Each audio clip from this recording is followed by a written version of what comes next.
오늘 아침 6시 예배에 드려지는 하나님의 말씀은 느헤미야 5장 1절부터 19절 말씀입니다. 오늘 아침 6시 예배에 드려지는 하나님의 말씀은 느헤미야 5장 1절부터 19절 말씀입니다. 우리 1, 2절만 합독합니다. 그때 백성들이 그의 아내와 함께 크게 부르짖어 그들의 형제인 유다 사람들을 원망하는데 어떤 사람은 말하기를 우리와 우리 자녀가 많으니 양식을 얻어먹고 살아야 하겠다고 하고. 아멘. 오늘은 느헤미야 5장 1절부터 19절 말씀으로 내부의 방해자들이라는 제목으로 말씀을 전하겠습니다. 주제 구절은 7절입니다. 7절에 별표를 치시면 됩니다. 깊이 생각하고 귀족들과 민장들을 꾸짖어 그들에게 이르기를 너희가 각기 형제들에게 높은 이자를 취하는도다 하고 대회를 열고 그들을 쳐서. 아멘.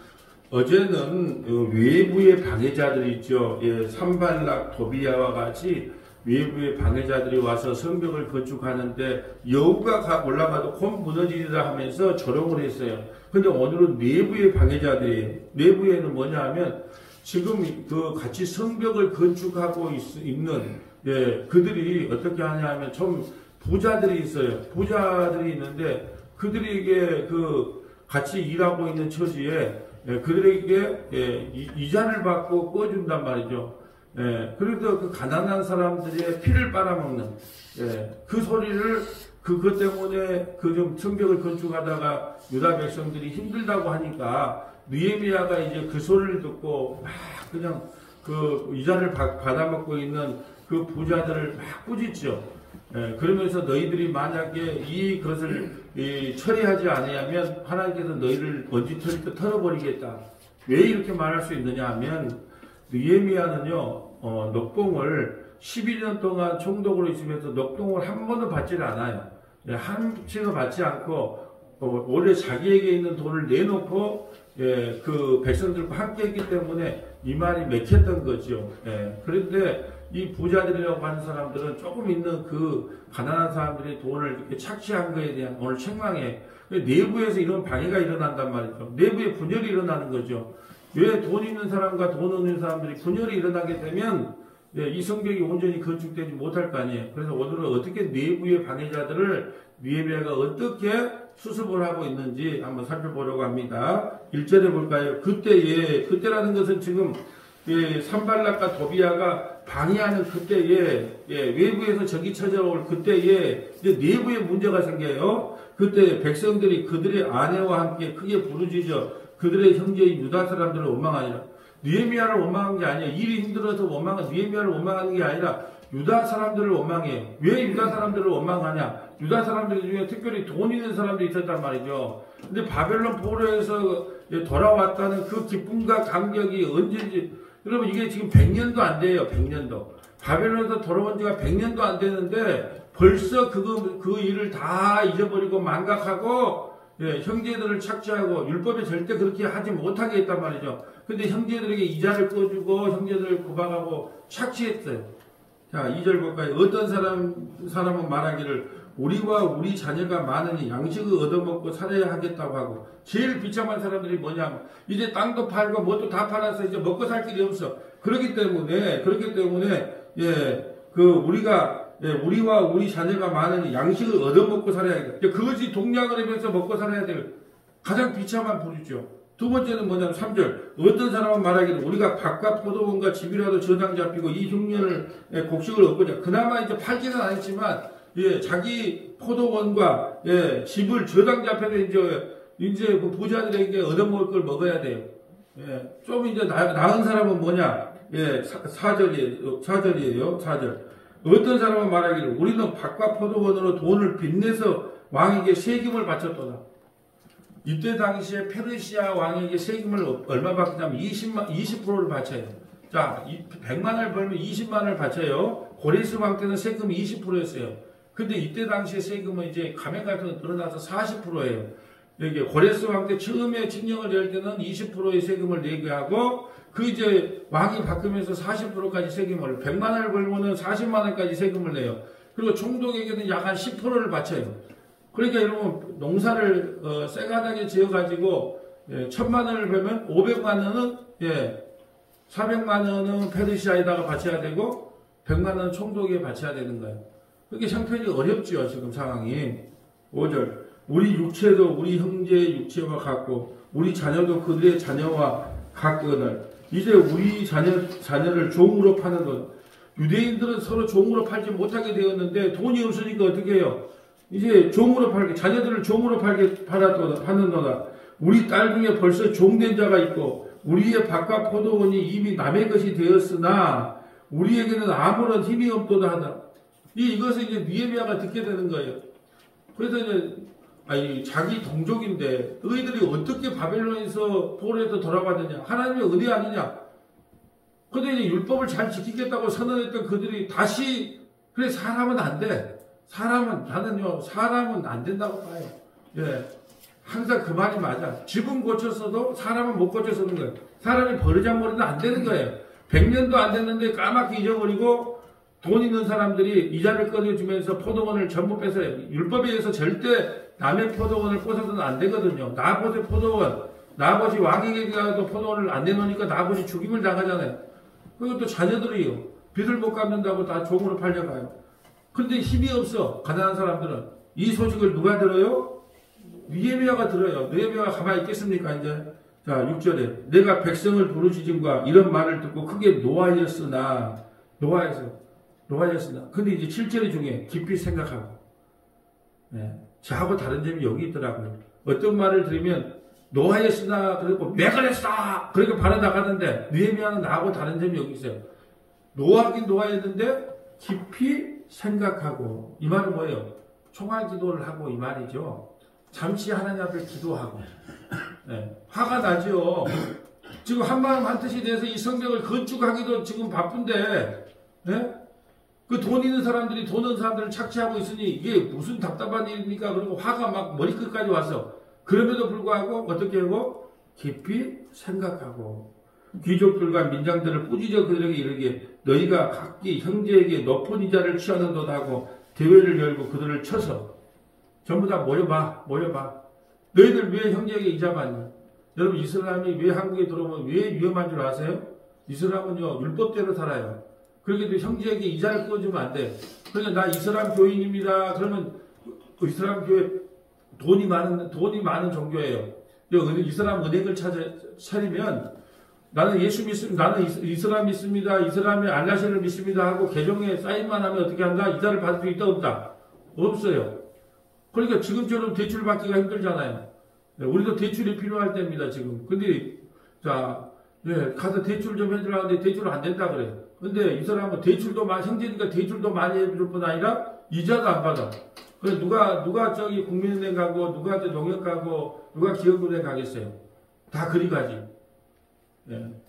그게 이제 청년들 같은 경우는 또 대출 받기가 더 힘들면 다 그리 가는 거예요. 그래서 이 사람이 들어오는 걸 반대하고 있는 이유가 거기에 있는 거예요. 형제에게 율법대로 하기 때문에. 오늘 왜 느헤미야가 화를 냈는지 두 군데만 찾아볼까요? 출애굽기 22장 25절부터 27절, 출애굽기 22장 25절부터 27절, 레위기 25장 39절부터 43절, 레위기 25장 39절부터 43절, 출애굽기 22장 25절 가볼까요? 출애굽기 22장 25절 좀 읽어주세요. 네가 만일 너와 함께한 네 백성 중에서 가난한 자에게 돈을 구워주면 너는 그에게 채권자 같이 하지 말며 이자를 받지 말 것이며 네가 만일 이웃의 옷을 전당 잡거든 해가 지기 전에 그에게 돌려보내라. 그것이 유일한 옷이라. 그것이 그의 알몸을 가릴 옷인지 그가 무엇을 입고 자겠느냐. 그가 내게 부르짖으면 내가 들으리니 나는 자비로운 자임이니라. 아멘. 율법에 뭐라고 했냐면 형제에게 돈을 꿔주면 이자를 못 받게 했어요. 근데 그 100년도 안 돼도 잊어버려요. 또 겉옷은 뭐냐면 이스라엘은 온도 차이가 많이 나요. 이게 겉옷은 뭐냐면 밤이 되면 온도가 많이 내려가요. 그러니까 그걸 뭘로 삼아요? 이불로 삼아 잤단 말이죠. 근데 겉옷을 저당 잡히면 어떻게 돼요? 추워서 그러면 이제 추워요. 하나님 추워요. 누가 내게 옷을 저당 잡혔는데 김집사가 내 옷을 안 돌려줬어요. 그러면 어떻게 된다? 하나님이 그걸 기억하였다가 반드시 너희에게 책망할 것이다 라는 말씀이에요. 또 볼까요? 왜 느헤미야가 책망을 했는가? 레위기 25장 39절.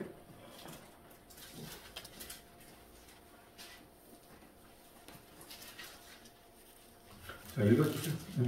너와 함께 있는 내 형제가 가난하게 되어 내게 몸이 팔리거든 너는 그를 종으로 부리지 말고 손꾼이나 동거인과 같이 함께 있게 하여 희년까지 너를 섬기게 하라. 그때는 그와 그의 자녀가 함께 내게서 떠나 그의 가족과 그의 조상의 기업으로 돌아가게 하라. 그들은 내가 애굽 땅에서 인도하여 낸 내 종들이니 종으로 팔지 말 것이라. 너는 그를 엄하게 부리지 말고 내 하나님을 경외하라. 내 종은 남녀를 막론하고 내 사방 이방인 중에서 취할지니 남녀 종은 이런 자 중에서 사올 것이며 또 너희 중에 거류하는 동거인들의 자녀 중에서도 너희가 사올 수 있고 또 그들이 너희와 함께 있어서 너희 땅에서 가정을 이룬 자들 중에서도 그리할 수 있은지 그들이 너희의 소유가 될지니라. 너희는 그들을 너희 후손에게 기업으로 주어 소유가 되게 할 것이라. 이방인 중에서는 너희가 영원한 종을 삼으려니와 너희 동족 이스라엘 자손은 너희가 피차 엄하게 부리지 말지니라. 만일 너와 함께 있는 거류민이나 동거인은 부유하게 되고 그와 함께 있는 내 형제는 가난하게 되므로 그가 너와 함께 있는 거류민이나 동거인 또는 거류민의 가족의 후손에게 팔리며 그가 팔린 후에 그에게는 속량받을 권리가 있나니 그의 형제 중 하나가 그를 속량하거나 또는 그의 삼촌이나 그의 삼촌의 아들이 그를 속량하거나 그의 가족 중 그의 살구치 중에서 그를 속량할 것이요 그가 부유하게 되면 스스로 속량하되. 아멘. 자, 느헤미야가 율법에 따라 책망을 하죠. 형제에게는 절대 이자를 받지 마라. 그리고 같은 동족은 종으로 삼을 수 있다 없다? 없다는 거예요. 예. 그런데 부자들이 그것을 어기고 이자를 받을 뿐 아니라 종으로 삼았단 말이죠. 그러니까 느헤미야가 책망을 해요. 오늘 본문으로 와볼까요? 8절. 그들에게 이르기를 우리는 우리 이방인의 손에 팔린 우리 형제 유다 사람들을 우리의 힘을 다하여 도로 찾았거늘 바벨론에도 도로 찾았거늘 너희는 너희 형제를 팔고자 하느냐 더구나 우리의 손에 팔리게 하겠느냐 하며 그들이 잠잠하여 말이 없기로 내가 또 이르기를 너희의 소행이 좋지 못하도다. 우리의 대적 이방 사람의 비방을 생각하고 우리 하나님을 경외하는 가운데 행할 것이 아니냐. 나와 내 형제와 종자들도 역시 돈과 양식을 백성에게 구워 주었거니와 우리가 그 이자를 받기를 그치자. 자, 나와 내 형제와 종자들도 역시 돈과 양식을 백성에게 구워 주었거니와 나는 깨끗하다 말을 안 해요.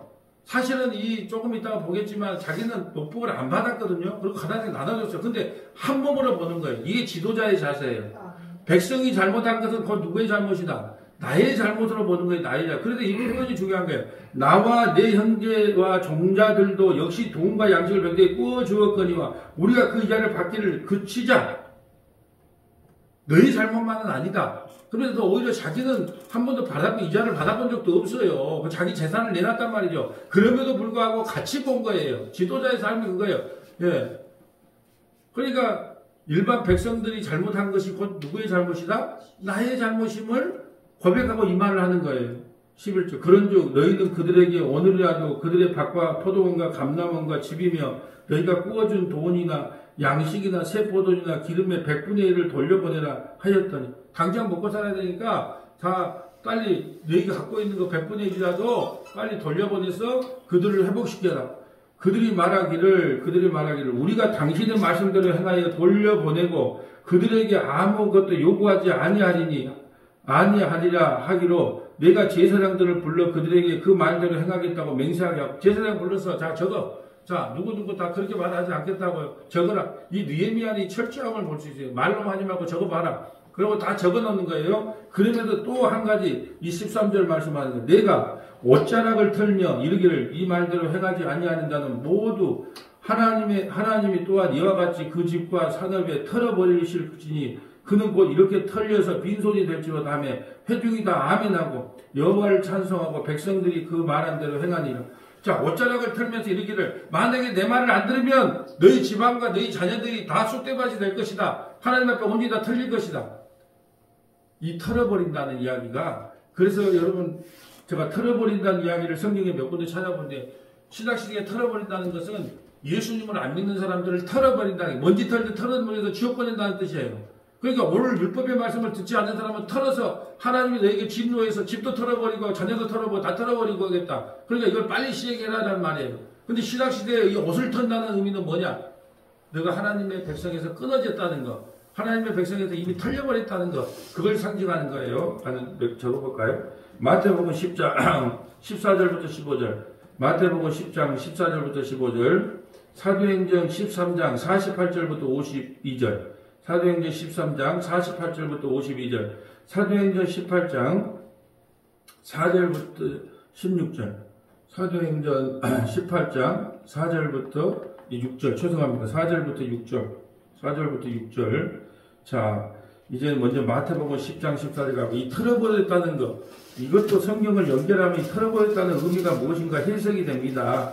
자, 10장, 마태복음 10장 14절부터 15절. 누구든지 너희를 영접하지도 아니하고 너희 말을 듣지도 아니하거든 그 집이나 성에서 나가 너희 발의 먼지를 털어버리라.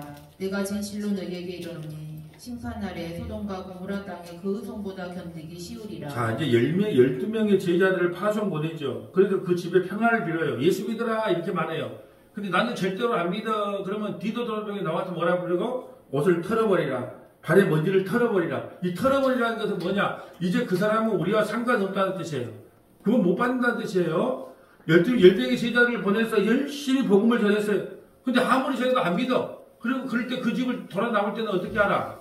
털어버리라. 발에 있는 거 털어버리고 먼지도 털어버리고. 자, 너희 말을 듣지도 아니하거든. 그렇잖아요. 말을 아무리 복음을 전해도 안 들어. 그럼 뭐예요? 예, 너희 말을 듣지 아니하거든. 그 집에다 성에서 나가 너희 발의 먼지를 털어버리라. 너희는 나와 상관이 없다 그런 뜻이에요. 오늘 느헤미야처럼 말씀을 너희가 듣지 않으면 율법을 지키지 않으면 너는 하나님의 백성이 아니다고 털어버렸다는 의미예요. 이건 아주 심판과 저주를 상징합니다. 예, 그러니까 여러분 복음은요 전해보면 됩니다. 전해보고 안 믿으면 어떻게 해요? 털어버리세요. 예, 친구에게 복음을 전해서 안 믿으면 어떻게 해요? 털어버려요. 형제에게 복음을 전해서 안 믿어요. 어떻게 해요? 털어버리면 돼요. 아, 우리 인간의 노력으로는 안 된다니까요. 이번 주 전남 동구 극동방송 말씀의 처방전이 뭐냐면 왜 구원이 꼭 예수여야만 됩니까? 구원이 왜 예수 믿어야만 됩니까? 다른 건 안 됩니까? 네. 그러니까요. 그러니까 내가 그 답변이 뭐냐 하면 아무리 복음을 전해도 안 믿는 것은 우리 인간의 말과 지혜로 한 복음을 전하는 게 아니기 때문이다. 성령께서 그 마음에 감화 감동을 해야 되는데 성령을 안 받았다는 것은 구원받은 백성이 아니기 때문에 백날 말해도 안 된다. 그래서 네, 화끈하게 좀 처방전을 내려달라. 화끈한 처방전이 내릴 수가 없다. 그건 내 목사가 화끈한 처방전을 내릴 것이 아니기 때문에 내가 화끈한 처방전을 내려줄 수가 없다. 아무리 복음을 말과 지혜로 유창하게 전해도 그 마음에 성령께서 임하지 않으면 복음을 믿지 못하기 때문이다. 안 믿으면 어떻게 해라? 털어버리라. 그리고 그 동네는 이제 털어버린 그 동네는 뭐가 돼요? 소돔과 고모라보다 더 고통받는 도시가 될 것이다. 불유황으로 심판받는 복통. 그리고 영원한 지옥 간다는 뜻이에요. 이 털어버린단 말이 이렇게 무서운 말이에요. 이 말씀을 이용해서 신약성경에 털어버린다는 말을 사용했던 거예요, 사도들이. 자, 마태복음, 이제 사도행전 13장 가까이 사도들이 말 한번 볼까요? 사도행전 13장 48. 사도행전 13장. 자, 48절. 이방인들이 듣고 기뻐하여 하나님의 말씀을 찬송하며 영생을 주시기로 작정된 자는 다 믿더라. 자, 그렇죠. 아무리 이방이라도 창세전에 영생을 주기로 작정된 자는 다 믿어요. 근데 아무리 말과 지혜로 전해도 창세전에 택한 백성이 아니면 어떻게 해다? 안 믿어요, 안 믿어.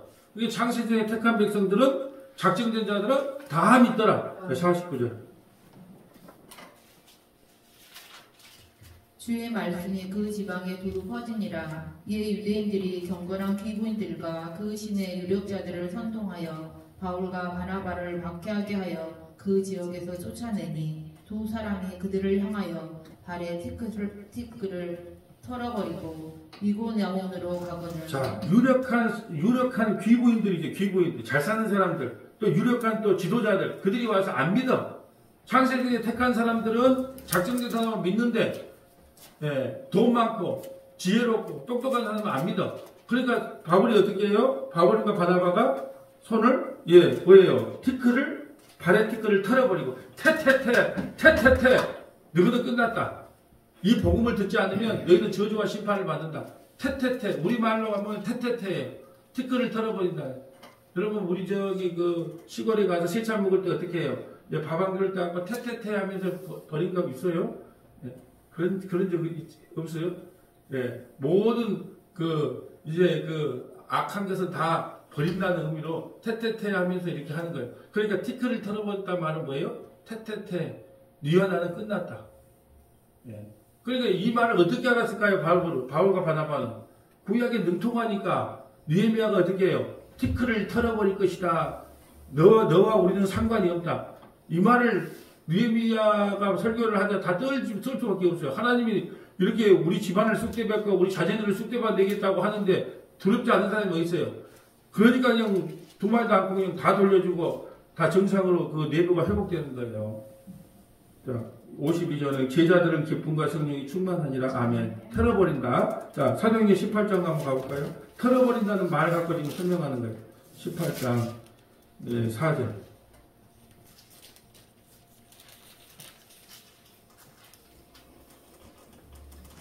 안식일마다 바울이 해당에서 강론하고 유대인과 헬라인을 권면하니라. 실라와 디모데가 마게도냐로부터 내려오매 바울이 하나님의 말씀에 붙잡혀 유대인들에게 예수는 그리스도라 밝히 증언하니 그들이 대적하여 비방하거늘 바울이 그 옷을 털면서 이르되 너희 피가 너희 머리로 돌아갈 것이요 나는 깨끗하니라. 이후에는 이방인에게로 가리라 하고. 아멘. 믿는 사람도 있고 안 믿는 사람이 있어요. 또 대적자들이 있어요. 대적자들이 와서 복음을 전하는데 고린도에서 복음을 열심히 전하고 있는데 대적을 해요. 바울이 뭐예요? 옷을 털으면서 옷을 털어요. 너희는 우리와 상관없다. 너희 피가 너희 머리로 돌아갈 거예요. 저주받는다는 거, 심판받는다는 거예요. 신발을 턴다? 옷을 턴다는 것은 무슨 뜻이라고요? 심판과 저주를 상징합니다. 너희는 우리와 상관없다. 옷을 털어버려. 한국말로 뭐라고? 한국말은 아니고 남편말로 뭐라고요? 테테테. 끝났다, 너희는. 이런 뜻이에요. 자, 오늘 본문으로 와볼까요? 그래서 13절부터, 그래서 13절에 이 말이 중요한 거예요. 구약의 말씀에 능통했기 때문에 이 말을 보고, 옷을 털어버려. 느헤미야가 옷을 털어버리고 너희가 빈손이 될 것이다. 그러니까 다 회중이 뭐라 그래요? 아멘. 바로 실행했을까요? 안 했을까요? 니만 죽는다 그랬으면 안 할 수도 있어. 근데 어떻게 해요? 너희 집안과 온 집안이 전부 다 빈 털터리가 될 것이다. 이렇게 말해보니까 어떻게 해요? 제가 이제 목회하려고 할 때 참 이제 반대하는 사람도 있었고 뭐 잘했다는 사람도 있었지만 제가 항상 했던 이야기가 그래요. 하나님이 주의 종으로 부르면 어떻게 해야 된다? 순종하지 않으면 주의 종은 가만 놔놔요. 왜? 말씀을 써야 되니까. 근데 처음에는 뭐예요? 물질을 하나 쳐요. 그 다음에 뭐예요? 자녀들을 심판합니다. 그 다음에 이제 안 되면 아내를 심판해요. 그리고 하나님이 선택하지 않는 사람은 상관없어. 근데 하나님이 택한 백성이나 주의 종이라면 안 갖고는 못 먹이게 한다. 그래서 지금 저는 그런 걸 너무 많이 봤기 때문에 지금 항복하면 애기들 대학이라도 보낸다. 근데 지금 항복하지 않으면 그렇게 할 수 없다. 내가 그런 이야기 했어요. 왜? 저는 여러분, 목사도 두 가지 종류가 있어요. 자기가 서원해서 목사가 되겠다는 사람이 있고, 하나님께서 택해서 목사가 된 사람이 있어요. 하나님께 자기가 서원해서 목사가 된 사람은 목회질을 안 해도 하나님께서 안 불러요. 그냥 나나요. 근데 하나님께서 부르신 종은요, 도망갈 수가 없어요. 갔다가 또 개방신 나가고 두 발 불라지고 또 다시 돌아와. 하나님께서 택하신 백성은요, 하나님께서 하라는 그때까지는 해야 돼. 도망 못 간다니까요. 이걸 알아야 돼요. 그러면 여러분 목사하다가 그만둔 사람 많은데 그것은 하나님께 자기가 서원해서 목사가 된 사람들이고 서원해서 목사가 된 사람이 아니고 하나님께서 부른 사람은 못 도망간다니까. 못 도망가. 그게 부르심이 틀린 거예요. 자, 그렇기 때문에 하나님의 말씀을 이 느헤미야의 말을 듣고 엄중하게 받아들이고 전부 다 이제 의자를 탕감해주고 종으로 삼았던 사람들 다 해방을 해주고 일단 문제가 해결됐어요.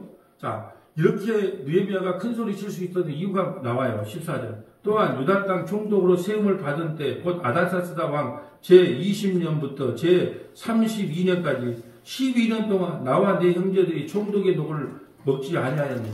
총독에도 아니 당연히 신하기 때문에 녹이 나오잖아요.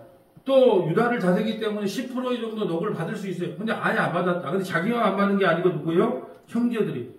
그게 오늘날 보면은 자 이재명 정부가 내각에 들어섰는데 자 우리는 국무위원들은 우리가 은퇴할 때까지 돈을 한 푼도 받지 않고 백성들을 섬기겠습니다. 네, 이 설교를 들으면 그래줬으면 좋겠어. 네, 이제 어려운 사람들은 받아야 되지만 자 우리 국무위원으로 선택된 사람들은 우리가 5년 동안 우리 재직 중에는 몇 년이 됐든가 우리 재직 중에는 절대 녹봉을 받지 않고 백성들을 위해서 뭐든지 다 섬기겠습니다. 이렇게 만약에 내각이 세워진다면 어떻게 했어요? 백성들로부터 얼마나 도로도 바꿔가면서 도로를 내는 것이 아니라 돈 되는 땅으로 노른자로 도로를 내는 것이 아니라 나는 절대 이익을 받지 않겠다. 또 그게 계속 나와요. 그런 이야기가 15절. 나보다 먼저 있었던 총독들은 백성들에게 양식과 포도주와 또 은사 40세계를 그들에게 빼앗았고 또 그들의 종자들도 백성을 압제하였으나 나는 하나님을 경외함으로 이같이 행하지 않았다. 나는 절대로 이권을 개입하지 않았다. 이권을 개입하지 않았다. 그리고 우리 형제들도 절대로 그래 안 했다. 근데 우리 전에 있던 총독은 전에 있던 총독은 들어오니까 뭐예요? 필기도구 하나도 없더라. 컴퓨터 하나도 없더라. 그런 이야기 하잖아요. 근데 나는 아예 우리 형제들까지도 내 측근들까지도 아예 이권에 개입하면 그 자리도 자른다. 이렇게 지금 엄포를 하고 그래서 한 번도 나도 녹을 받지 않았지만 우리 이권에 개입하지 않았다. 여러분 땅이 개발되면 어떻게 해요? 옆에다가 그냥 미리 개발 정보를 알아냈고 3대 8촌까지 뭐 하나 사나 그것이 우리 오늘날의 현실이잖아요. 근데 느헤미야는 그랬다 안 그랬다? 왜 안 그랬다 그래요? 도덕성이 뛰어났기 때문에 그래요? 뭐 때문에 그랬다 그래요? 하나님을 경외했기 때문에. 하나님을 경외했기 때문에 나는 그런 일을 하지 않았습니다. 라는 이야기를 하는 겁니다.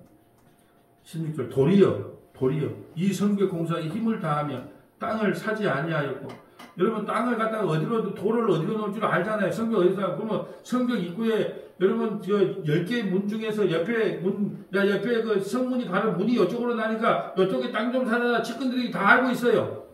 근데 땅을 사지 못하겠다는 거예요. 그 앞에다 야채만 팔아도 얼마입니까? 출입하는 문에 연수 하나만 팔아도 얼마예요? 양문 옆에다가.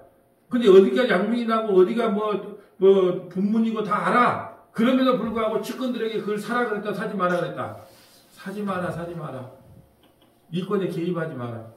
참 내가 느헤미야를 보면서 조창기도에 나를 불러줄 일이 없지만 나를 불러주면 느헤미야처럼 이 본문을 갖고 하고 싶어. 국무위원이 되신 여러분 정 형편이 어렵다면 몰라도 그렇지 않으면 여기에 계시는 동안은 녹봉을 받지 마시고 그 이권에 개입하는 느헤미야가 철저히 막았습니다. 대통령께서 느헤미야의 뜻을 받들어서 절대로 노른자 따위를 찾지 못하게 철저하게 막아주세요. 이렇게 하고 싶어요. 근데 그냥 조창기도에 참석을 하면 그냥 하나님보다 더 대통령을 찬양해버리니 도리어 이 성벽 공사 힘을 다하여 땅을 사지 아니하였고 내 모든 종단들도 모여서 일을 하였습니다. 자기가 텐트 안에서 혼자 놓은 게 아니에요. 다 모여서 그 성벽 공사에 동참을 했다.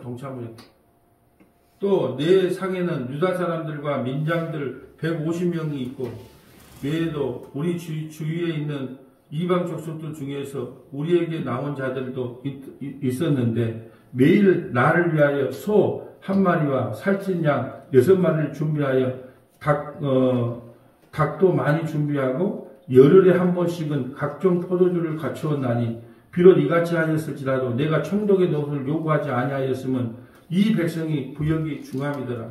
여기서 이제 중요한 게 뭐냐면 내 상에는 유다 사람들과 민장들 150명이 있고 그 외에도 우리 주위에 많은 사람이 있었는데 10일에 한 번씩은 잔치를 내면서 이들을 위로했다는 거예요.